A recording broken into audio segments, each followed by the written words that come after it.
playing Factorio with a recipe randomizer mod will make things a whole lot better for biters. Even if you have played Factorio before, all the new recipes will mean that you don't know how to automate the things that you're used to being able to automate, and the time you spend figuring that out, the biters are going to use to expand.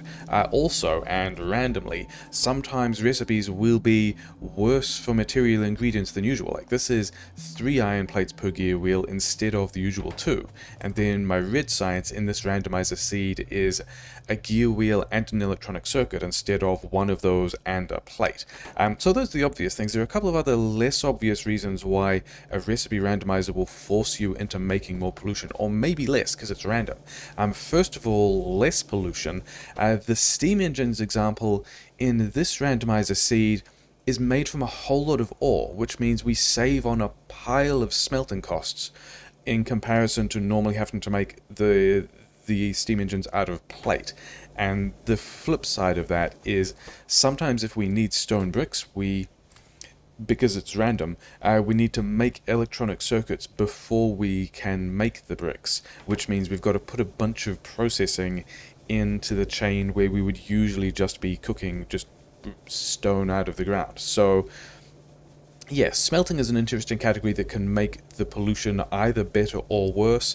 The other kind of big thing is we're calling the lamp-handed inserter problem in this run because we wanted to make some long-handed inserters but needed to research lamps first, which has an extra technology cost. Like this will get worse as we get further into the game, and in fact it did turn up when we were automating assembler 2s because we needed engines and actually also grenades. Grenades are a thing I usually research before assembler 2s anyway, but maybe you didn't, in which case you would have had to do this extra research, which puts an extra cost and research and therefore materials and pollution into just automating the things you want.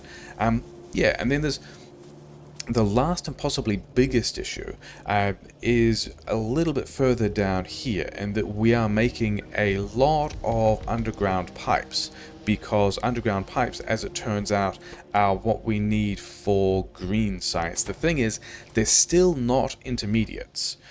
They can't accept prod mods, which means that there's no way to get productivity bonuses for this process that's eating quite a lot of resources. Bear in mind that these gear wheels are more expensive as well. And yeah, all of these effects are multiplicative, and also multiplicative with a technology multiplier if you're silly enough to do something like that, because we need to do more science in order to get the assembler 2s. We need to also research engines. All of that research is from objects that can't necessarily be productivity bonus-ified, that's a word, and then also might end up just more expensive than usual. Yeah, all of these things will result in you having a large and delicious pollution cloud that biters will visit to tell you how much they're enjoying it. Yeah, it's fun.